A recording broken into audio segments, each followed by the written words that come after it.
El Mesías. He aquí el Cordero de Dios. Imágenes de María y el pequeño Jesús por mucho tiempo han matizado nuestra noción de cómo fue el nacimiento del Salvador. Sin embargo, debido a las variaciones en las narraciones del Nuevo Testamento, algunos eruditos desafían la visión tradicional de su nacimiento. Otros, sin embargo, ven en estas diferencias oportunidades para obtener un entendimiento más claro del nacimiento y juventud del Salvador, de cómo Él, el Mesías mortal, comienza su ministerio terrenal. ¿Conoces tú la condescendencia de Dios? Nacimiento y niñez.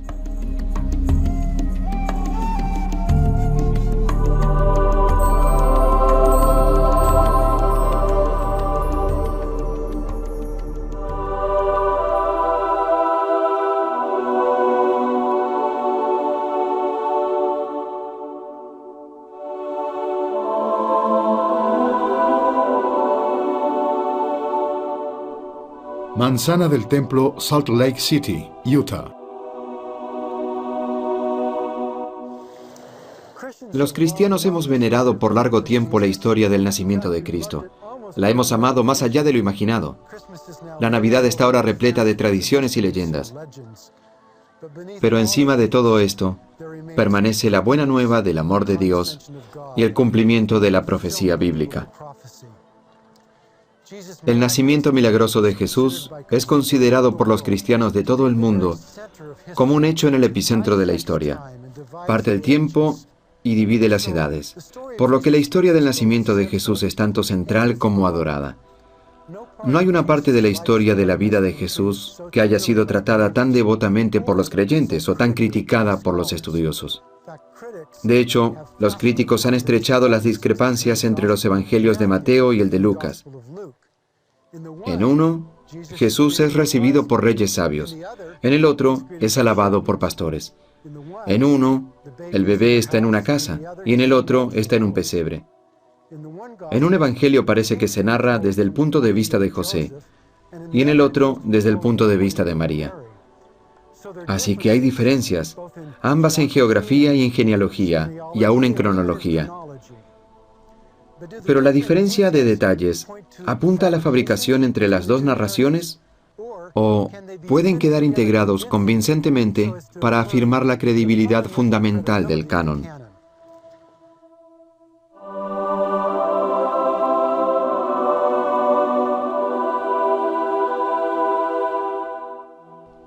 Afortunadamente, en Navidad continuamos rodeados de regalos y recuerdos del nacimiento de Cristo. Espero que siempre sea así. En el proceso, trataremos de mirar más de cerca los evangelios de Mateo y Lucas para entender realmente la verdadera historia de la Navidad. Reconciliando Mateo y Lucas.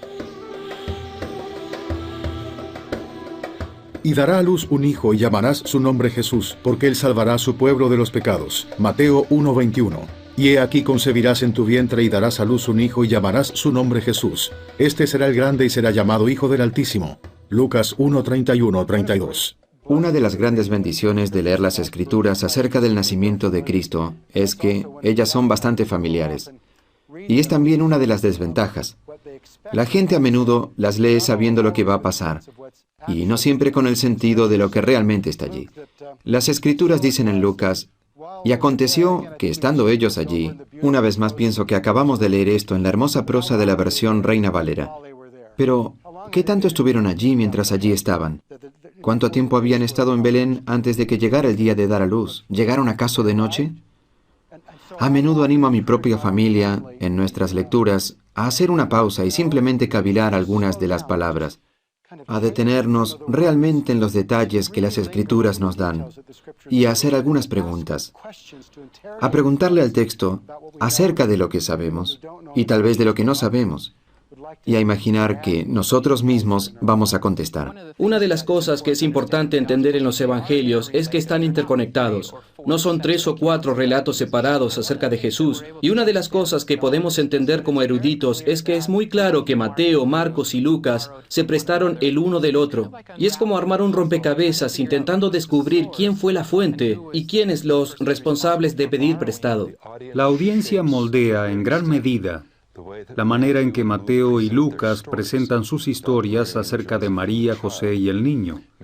Mateo le escribe a una audiencia judía. Esto es claro al comienzo del relato de su evangelio, cuando él comienza con una genealogía que termina en Abraham. Iniciando la historia de su nacimiento, Mateo nos da una genealogía de Jesús, la cual es muy simbólica. Hay 3 conjuntos de 14 generaciones, empezando con Abraham y terminando con Jesús. El empezar la historia con Abraham trae un gran simbolismo. Quien mira el Evangelio de Mateo ve rápidamente esa estructura simbólica.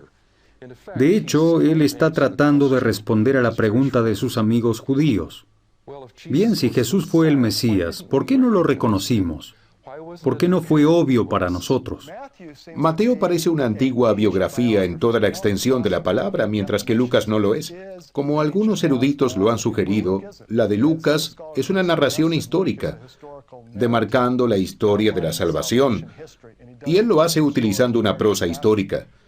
Así que en Mateo tenemos una biografía enfocada en Jesús y en Lucas, una narrativa histórica que cuenta la historia de Jesús, pero aportando una abundante cantidad de evidencia adicional que sugiere que Él es el Mesías prometido. Lucas escribe para clarificar que los cristianos pueden ser judíos, pero ellos tienen un marco de referencia completamente diferente. Uno de los factores a los que Lucas continuamente hace referencia, particularmente en los capítulos 1 y 2, es al hecho de que aquellos que están asociados con la apertura de esta historia respetan la ley. Es un tema que se presenta una y otra vez continuamente en los capítulos 1 y 2, que de acuerdo con la ley, estas personas son respetuosas y obedientes. Si tenemos que escoger entre los 2 relatos del nacimiento, los de Mateo y de Lucas, la mayoría de los académicos creyentes se irían con Mateo y descartarían a Lucas por ser históricamente confiable por muchas razones. Yo creo que es posible poner estas 2 historias a la par y encontrar coherencia en ellas. Mateo enfatizando a Jesús como un rey davídico y Lucas enfatizando a Jesús como el hombre de todos los hombres, quien desciende no solamente de Abraham, sino que va más allá del mismo Adán.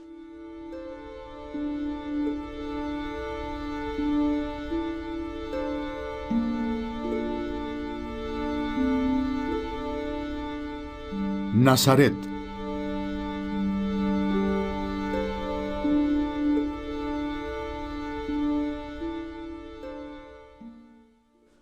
Nadie sabe realmente toda la historia, lo cual creo que es una gran lección de por qué no debemos juzgar a otros, porque en verdad no sabemos. Cuando María deja Nazaret para ir a visitar a su prima Elizabeth y regresa, ella ya está embarazada, y muy probablemente dio mucho de qué hablar en la aldea de Nazaret. Cuando María regresa a la pequeña aldea de Nazaret, su vida nunca sería la misma. Y como en todos los pequeños pueblos, todos saben los asuntos de todos, y pienso que ese fue el mismo caso con María. Así que cuando ella regresa de visitar a su prima Elizabeth, de acuerdo a la tradición, al sur de Jerusalén, en la región de Ein Kerem, ella regresa y está esperando un niño.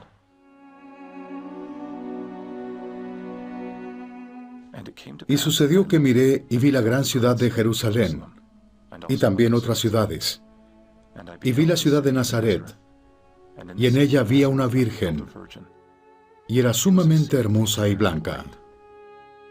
Y ocurrió que vi abrirse los cielos, y un ángel descendió y se puso delante de mí y me dijo, Nefi, ¿qué es lo que ves? Y le contesté, una virgen, más hermosa y pura que toda otra virgen. María. El libro de Mormón proporciona detalles interesantes acerca de María. Primeramente comenzamos con la visión de María que Nefi tuvo 600 años antes del nacimiento del Salvador. Y una de las cosas que esto nos indica es que María fue preordenada para ser la madre del Salvador. Este no fue un acontecimiento fortuito que tuvo lugar al momento del nacimiento del Salvador. Nefi describe a María y usa terminología que el profeta José Smith traduce a principios del siglo XIX como sumamente hermosa y blanca. Y en nuestro siglo XXI, en lenguaje normal, miramos esto y finalmente decimos, ¿qué quiere decir eso de que era hermosa y era blanca? Bueno, si buscamos en el diccionario por la definición de estas palabras, vemos que Nefi probablemente no se refería solamente a las características físicas como su belleza, sino también a la idea de que ella era pura, inocente, preciosa e igualmente una mujer muy virtuosa. Originalmente fue una pregunta. El Espíritu le pregunta a Nefi en el versículo 10, ¿qué deseas? Y esto es después de haber visto el árbol, la visión que tuvo Ley del árbol. Y Nefi dice, deseo saber la interpretación de ello. Y en vez de darle la interpretación, el Espíritu le da más visiones. En el versículo 13, él ve, y en ella vi una virgen, y era sumamente hermosa y blanca. Continúa, una virgen más hermosa y pura que toda otra virgen. Y en el versículo 18, he aquí, la virgen que tú ves es la madre del Hijo de Dios según la carne. Versículos más adelante, el Espíritu le muestra más, y Nefi dice, vi de nuevo a la virgen llevando a un niño en sus brazos. Entonces el Espíritu le pregunta una vez más a Nefi, ¿comprendes el significado del árbol que tu padre vio? Y ahora Nefi puede decir, sí, es el amor de Dios. Encuentro muy interesante que en vez de mostrarle la interpretación del árbol, él le enseñó acerca de María, la madre de Jesucristo. Anunciación.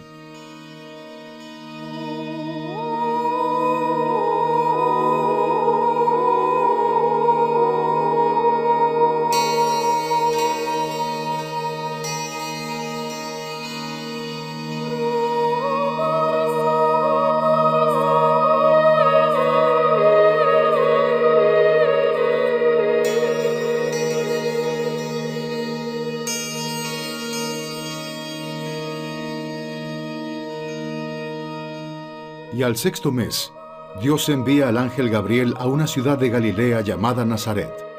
Lucas 1:26. Cuando Gabriel visita a María, el sentimiento que se tiene de toda esta historia es diferente de cuando él se le aparece a Zacarías. Zacarías estaba temeroso. En el caso de María parece algo más natural y casi al punto de sugerir que ella está acostumbrada a experiencias espirituales y que quizás esta no sea la primera ocasión en que ella había sido instruida por un ángel. Aquí está una joven mujer de poca trascendencia, sin título alguno, que recibe la visita de un ángel, quien le anuncia que ella será la madre del Hijo de Dios. Y su respuesta demuestra una gran fe. ¿Cómo será esto? Porque no conozco varón. Lo que no entendía es cómo sería posible siendo virgen. Me impresiona la fe y la devoción de María. Ni una sola vez ella dice, esto no puede suceder. Ella sabe que va a pasar y se somete en total obediencia, fe y devoción a la voluntad del Padre.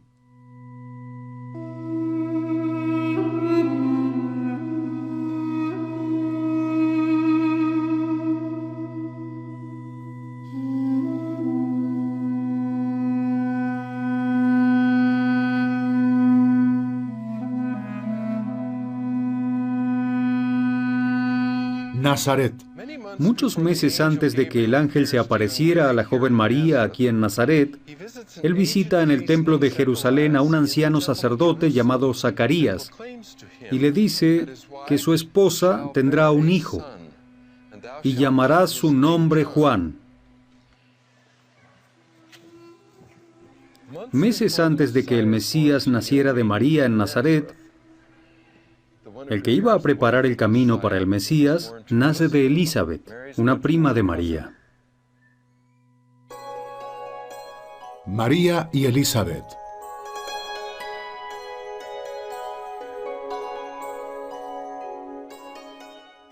En aquellos días, levantándose María fue a la montaña con prisa, a una ciudad de Judá, y entró en casa de Zacarías y saludó a Elizabeth.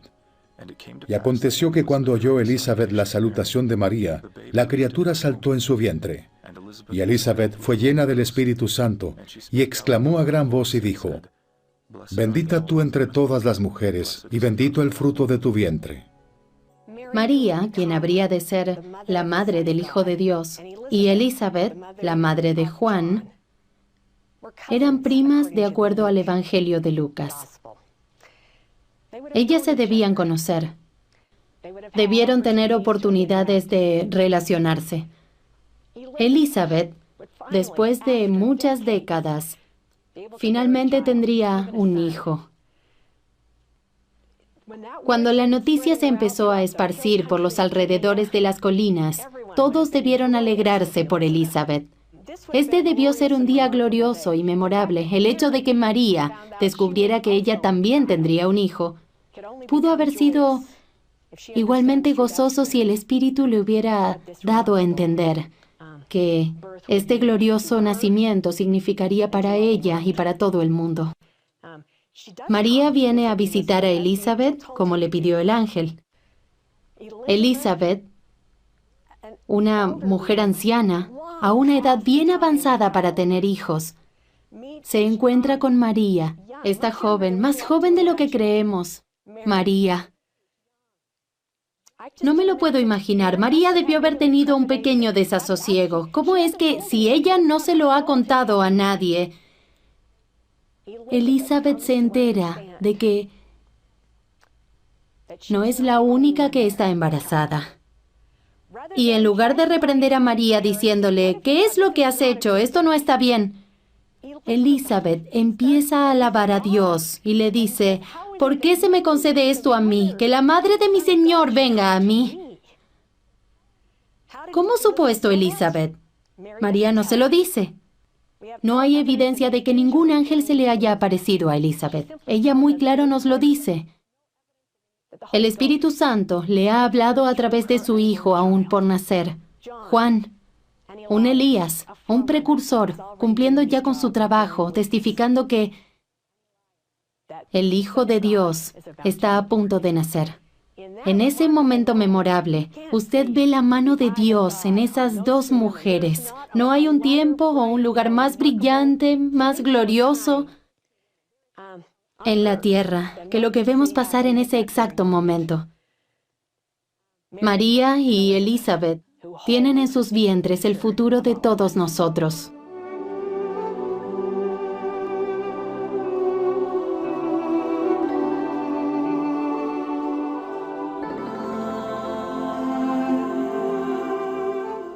Estar en Nazaret nos da la oportunidad de reflexionar en los esponsales de José y María. En los días de Jesús, de acuerdo a las costumbres judías, cuando una joven pareja iba a desposarse, sus respectivos padres se reunían y hacían los acuerdos de la boda.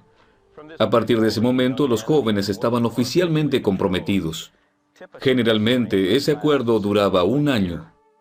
Y estando la boda ya cerca, las mujeres de ambas familias se reunían con la joven para intercambiar presentes, dar consejos y celebrar. Es muy improbable que José y María hayan disfrutado mucho o algo de estos momentos de celebración. Cuando decimos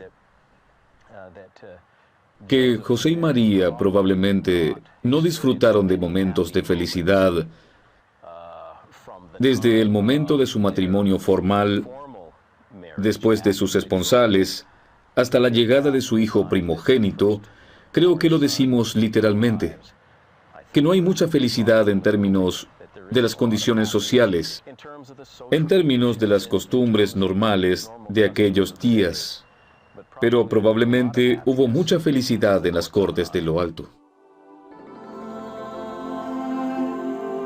José. Me gusta creer que José creyó todo lo que María le dijo.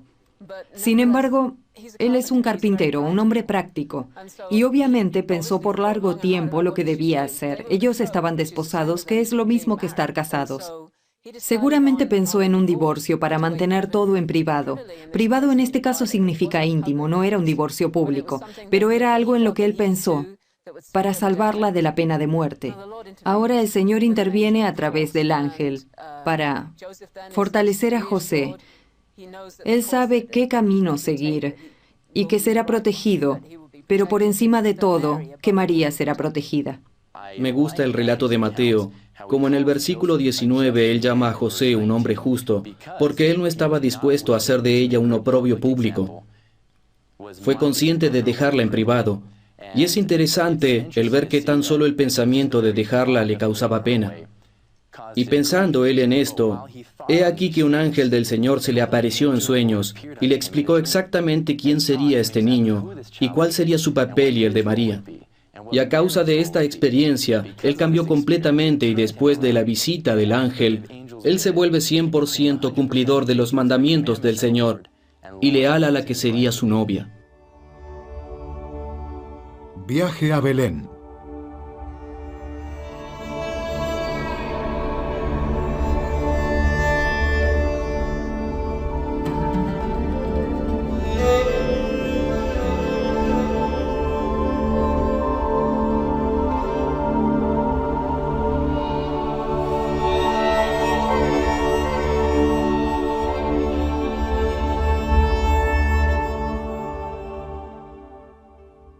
Belén está a 100 millas de Nazaret. Para ponerlo en términos de hoy en día, María a los 9 meses de embarazo se vio forzada a viajar en un burro por un camino montañoso. Es casi totalmente seguro que ellos estaban con otras personas. Hubiera sido muy arriesgado en esos tiempos intentar hacer la jornada ellos solos. Pero esto significa que tendrían necesidad de hacer paradas frecuentes. Y esto debió ser muy difícil para ella. Me imagino esto porque cuando ellos llegaron a la posada estaban solos y no había espacio para ellos. De alguna manera quedaron atrás. Imaginemos la incomodidad física de todo esto. Además, María se preguntaba, ¿cómo podré dar a luz al Hijo de Dios? ¿Cómo va a ser todo esto? ¿Qué debo hacer? ¿Cómo me debo comportar? Sin embargo, su fe era fuerte y ellos continuaron hasta llegar. Si la evidencia que Lucas nos da es correcta y las personas estaban llegando de todas partes para ser contados o quizás preparándose para pagar impuestos, y si era la primavera, como los santos de los últimos días lo creen, Jerusalén estaba atestada y aproximándose al festival de la Pascua. Tal vez no habría espacio en Jerusalén para todos. Por supuesto, esto es si le creemos a Lucas. Lógicamente, una de las cosas favoritas de las historias de Navidad es la imagen del malvado hostelero que no tiene un lugar para él. Pero aún así no estamos tan seguros como nos gustaría estarlo. Cuando decimos que no hay espacio en la posada, la palabra posada es la traducción del término griego kataluma, que puede significar posada, o una parada para las caravanas, o que también puede ser un cuarto de huéspedes o un aposento superior. De hecho, la única otra ocasión en que Lucas usa el término es en Lucas 22:11, y es para el aposento superior que Jesús ha preparado para la última cena. Así que no tenemos todas las evidencias para recrear realmente todo lo que pasa en Belén. Podemos tener una pequeña comunidad recibiendo a los peregrinos de la cercana Jerusalén, o quizás a una pequeña comunidad sobreocupada por personas que vienen a registrarse en su lugar de nacimiento. Quizás fue simplemente que José trajo a su esposa a Belén porque allí él tenía lazos familiares y no tenía mucho espacio en la casa. El cuarto de invitados estaba lleno, ella estaba a punto de dar a luz y el lugar más privado que encontraron era el establo. Los pastores. Y había pastores en la misma región que velaban y guardaban las vigilias de la noche sobre sus rebaños. Lucas 2:8.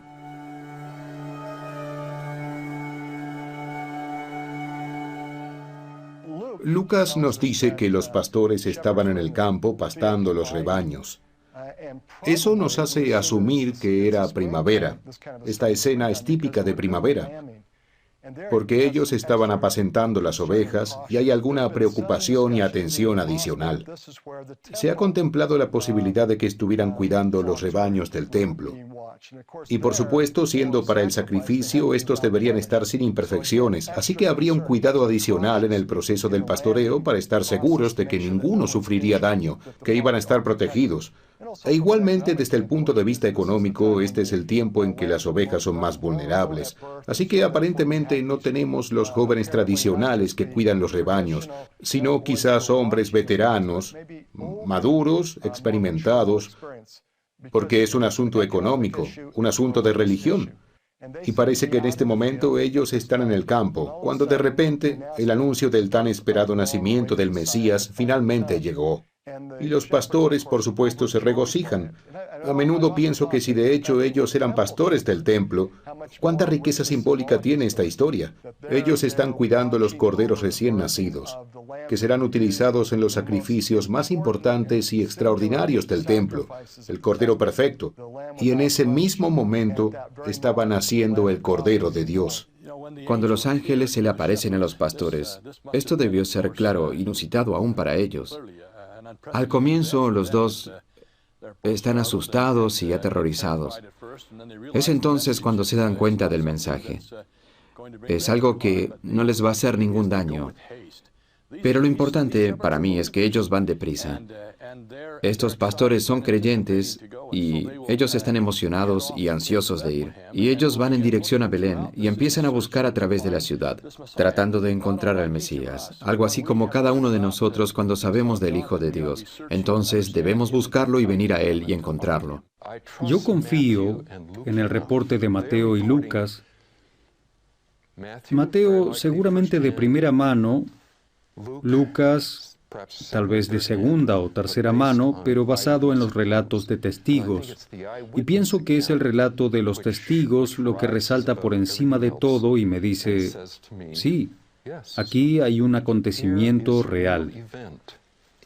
Un ángel visitó a ese sacerdote, un ángel visitó a esa joven mujer de Nazaret y visitó a esos pastores. Y la historia fluye de allí. Y yo lo acepto, yo la creo y yo la tomo al pie de la letra. La huida a Egipto.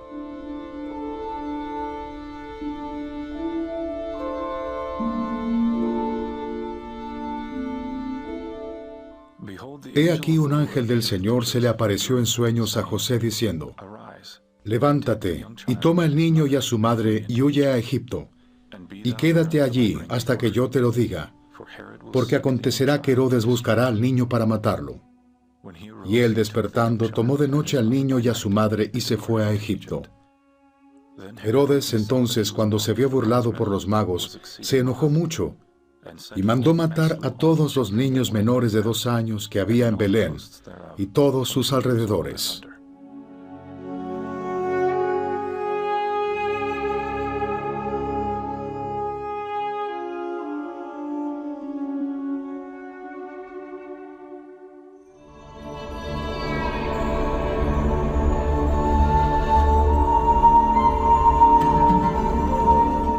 Egipto.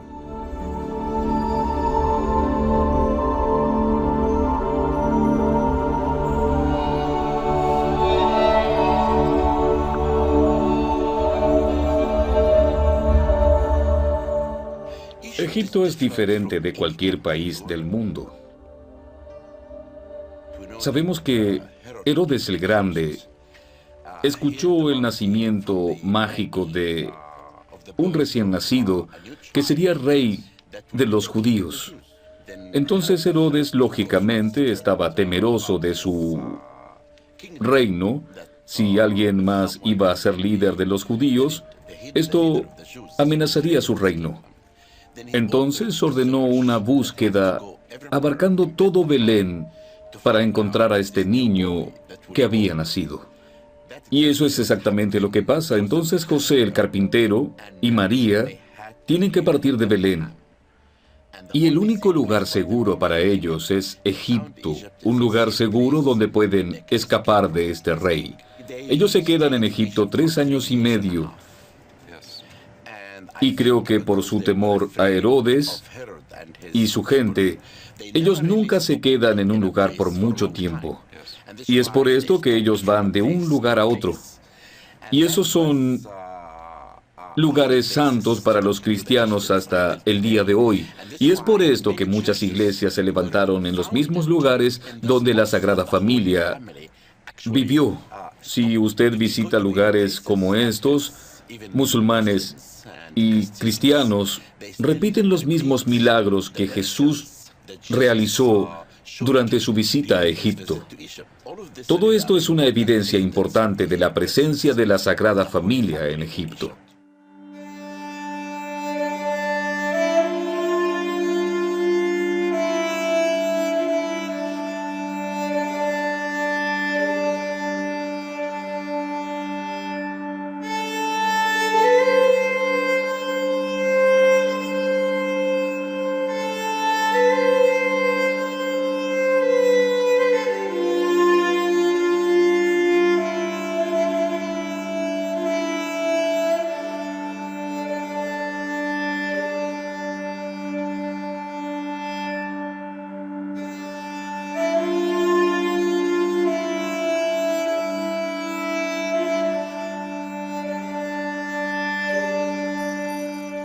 Iglesia de la Santa Virgen, Cairo, Egipto.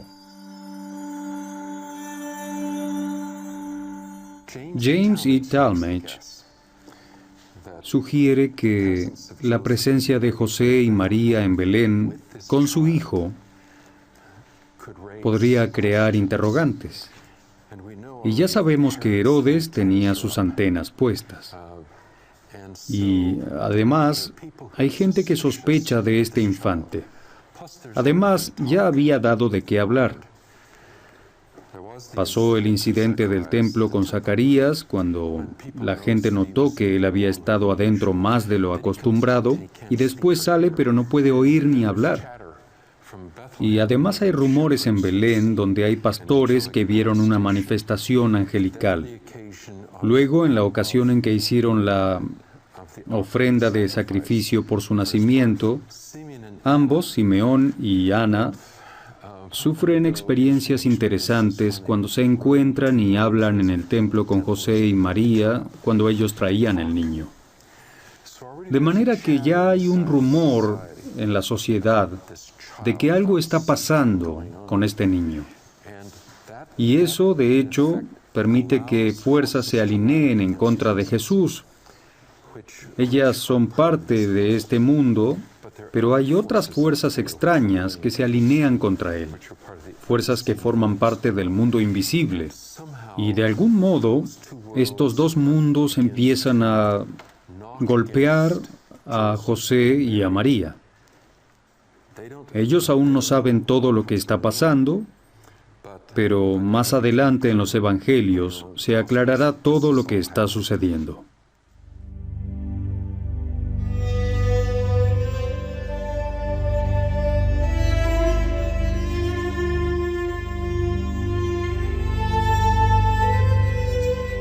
Monasterio del Sirio Wadi Natrun, Egipto.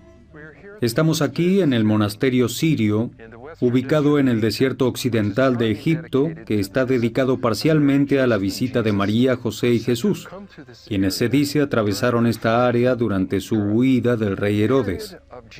El periodo inicial de la vida de Jesús, comprendido entre el tiempo en que sus padres le traen a Egipto y el inicio de su ministerio a la edad de 30 años, está cubierto de silencio, invitando así a la especulación y confusión.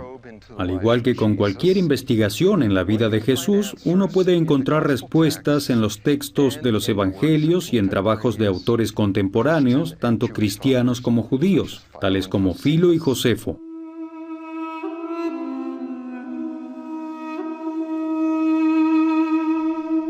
La tumba de Herodes. Herodes, habiendo sobrevivido el homicidio de su hijo por 5 días, muere, habiendo reinado por 34 años desde que obtuvo el reino por haber motivado el asesinato de Antígonas, Flavio Josefo. He aquí un ángel del Señor se le apareció en sueños a José en Egipto diciendo: levántate y toma al niño y a su madre, y vete a la tierra de Israel, que ya han muerto los que procuraban la muerte del niño. Y él regresó y habitó en la ciudad de Nazaret. Mateo 2, 19, 20, 23.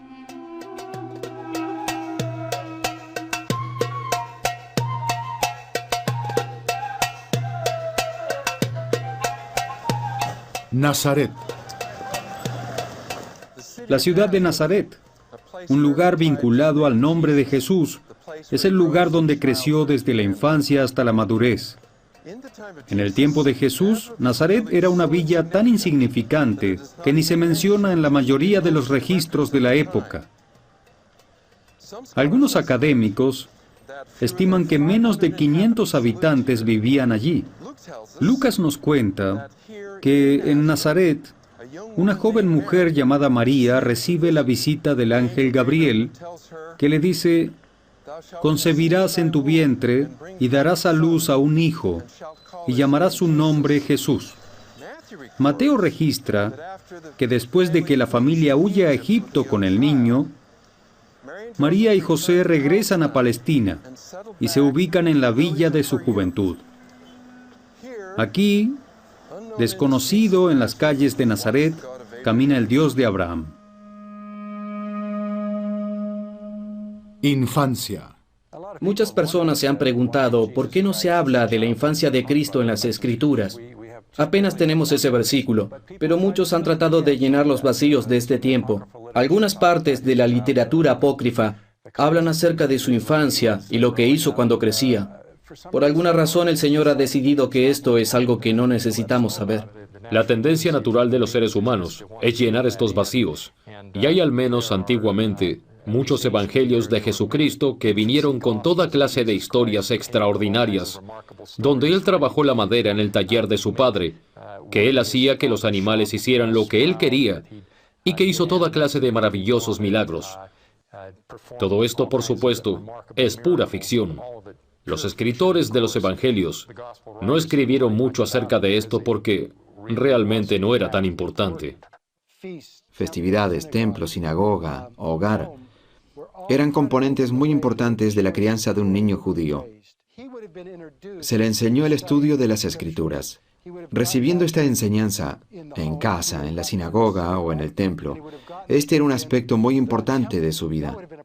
Todos los días debieron hacer sus oraciones, lo que nos lleva otra vez a las Escrituras. Se trataba de un hogar piadoso, un hogar ortodoxo, devoto. Había coincidencias significativas entre la vida seglar y la religiosa, y probablemente la sinagoga era el centro de instrucción escolar judía. Y por supuesto es impactante que mientras se instruía en las Escrituras, Jesucristo en realidad aprendía sobre Él mismo, las profecías que sobre Él se habían escrito, su vida. El niño Jesús.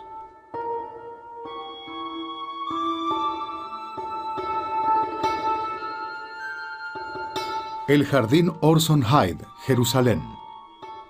La única evidencia sólida de las Escrituras que tenemos concerniente a la juventud de Jesús sucede en el antiguo templo. Cuando Jesús tenía 12 años, sus padres lo llevaron a Jerusalén para la celebración de la Pascua. Fue en esa ocasión que Jesús enseñó en el templo. Cuando sus padres, José y María, estaban de regreso hacia Nazaret, alrededor de un día de camino de Jerusalén, ellos descubren que Jesús no se encuentra con ellos y entonces regresan a Jerusalén a buscar a su hijo. Bien, ellos han estado viajando por un día en una caravana de Galileos desde Jerusalén, de regreso de la fiesta de Pascua hacia Galilea. Y finalmente se enteran de que Jesús no está ahí. Me los imagino buscándolo desesperadamente, pero creo que había, adicionalmente, un poco más de presión, porque él no era un niño cualquiera, no era solamente su amado hijo, pero era igualmente el unigénito del Padre. Esto es lo que Lucas nos dice. Y aconteció que 3 días después lo encontraron sus padres en el templo, sentado en medio de los doctores de la ley o de los maestros, oyéndolos y preguntándoles. Pero si usted lo nota en el pie de página, ahí nos dice, y ellos lo oían y le hacían preguntas. Así que realmente fue al menos un diálogo, porque él les enseñaba algunas cosas a ellos. De hecho, sospecho que alguna de estas enseñanzas que él les dio como un niño de 12 años fueron las mismas enseñanzas básicas que unos 20 años más tarde ellos oirían de este milagroso hombre de Nazaret que les estaba causando tanto dolor y ansiedad. Pero de un joven de 12 años, ellos pueden tomar esa clase de preguntas y de ideas. Él no era ninguna amenaza para ellos. Obviamente, unos 20 años después, como adulto, enseñando las mismas reglas básicas, ellos lo consideraron una gran amenaza para su poder y autoridad.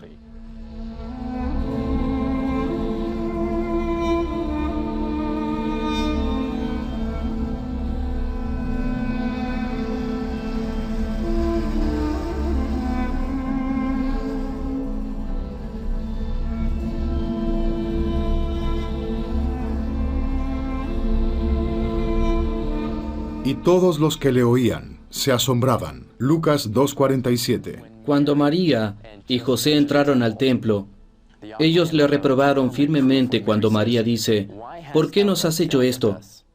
He aquí tu padre y yo te hemos buscado con angustia. Es interesante ver la respuesta de Jesús. Entonces él le dijo, ¿por qué me buscabais? ¿No sabéis que en los asuntos de mi padre me es necesario estar? De esta respuesta podemos deducir 2 cosas. Número 1, Jesús le recuerda a María que él no es el hijo de José, sino el Hijo de Dios en el cielo. Y él recuerda que, número 2, él reconoce su potencial divino. Él entiende su papel en el plan de salvación, aún a sus 12 años de edad.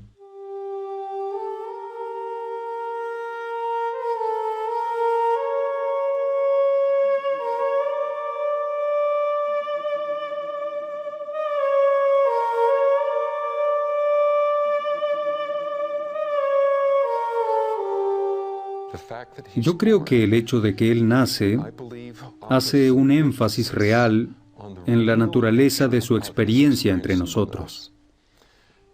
Que Él no haya venido y vivido en esta vida como un espíritu, como una persona que no siente como nosotros sentimos, que no ve como nosotros vemos, que no siente como yo siento, sino que es afectado así como yo soy afectado por los eventos y todas las otras cosas que afectan mi vida, hace que para Él todo sea tan real como lo es para mí.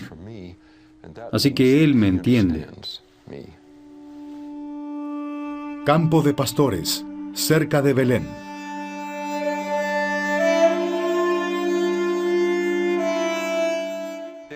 Las extraordinarias circunstancias que rodearon el nacimiento de Jesús preparan el escenario para la extraordinaria vida que le seguiría, porque así como el profeta Isaías escribe sobre el niño que entre nosotros ha nacido, el aumento de su dominio y la paz no tendrá fin sobre el trono de David y sobre su reino, disponiéndolo y confirmándolo en juicio y en justicia desde ahora y para siempre.